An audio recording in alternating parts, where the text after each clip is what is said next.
Right, I'm joined today by my good friend Daniel Glass from Personal Training and Everyday Living. So good afternoon, Daniel. Hello there. Hi, Paul.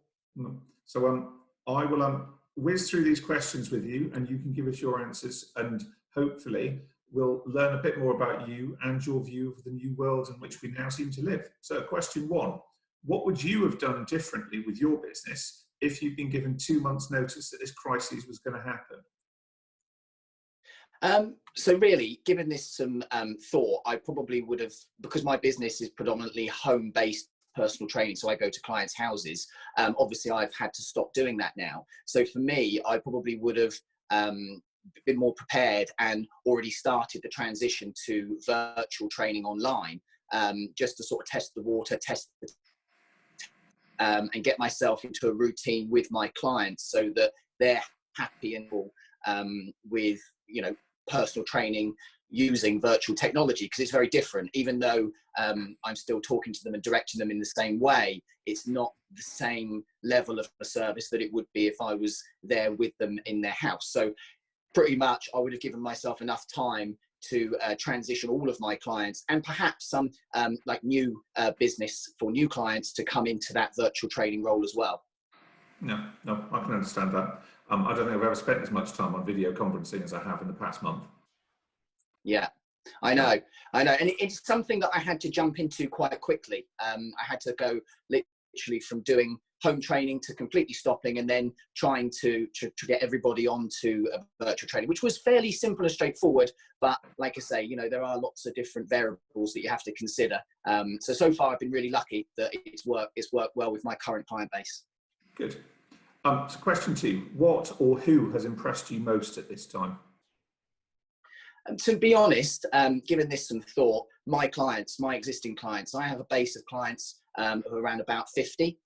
And I've managed to retain a good proportion of my existing clients. I've got quite a good retention rate anyway, but clients have been very understanding with the fact that we've had to stop doing the home training. So, they've invested money into my business. So I've managed to obviously continue seeing them through virtual training, and everybody's been really helpful, understanding and patient. So really, my clients have impressed me the most so far. They really have. Describe something that you've enjoyed the most at this time. Well, I've got a young family, so I've got a 2.5-year-old and my partner as well, which spend more time at home than I do. Normally, I'm out of the house from 6 o'clock in the morning to 8 o'clock at night, and most days of the week. So for me, I don't have a lot of time to spend at home. So the one thing I've really appreciated at the moment, the last few weeks, is being with my family, spending more time with my daughter, helping my partner out as well, because she's pregnant again. So it's, helping around the house and just getting a bit more involved with them, and being at home more.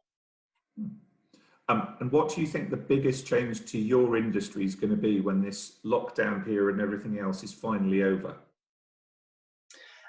Well, to be honest with you, given this a bit more thought, I don't feel like a lot will change. I think that because of my type of business being home training, obviously it's going to take a little while until I can be face to face with my clients again safely. But because I'm not in a gym environment, I feel like the gym scene is probably going to change the most. I feel like they're going to have to bring in new rules and regs about health and safety, allowing a certain amount of clients into gyms and things.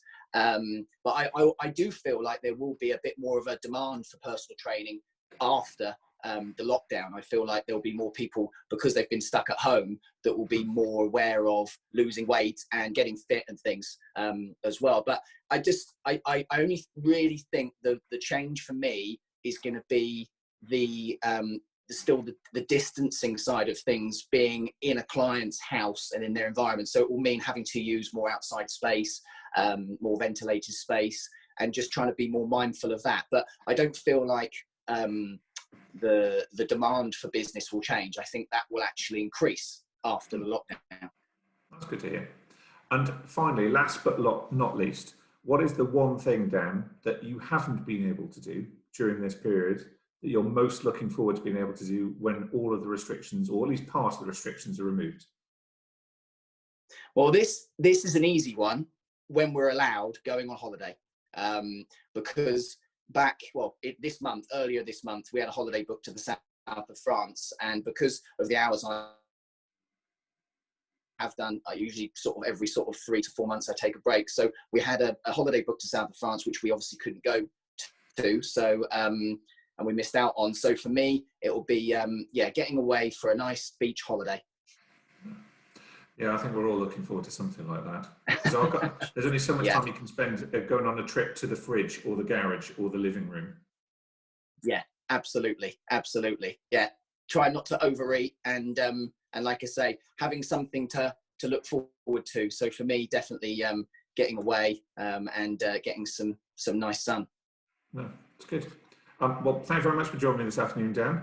And for all of you, thank you very much out there who are busy going to the fridge too much, like perhaps I might do later on today, then certainly bear Dan in mind, and his contact details are below. So thank you very much, Dan.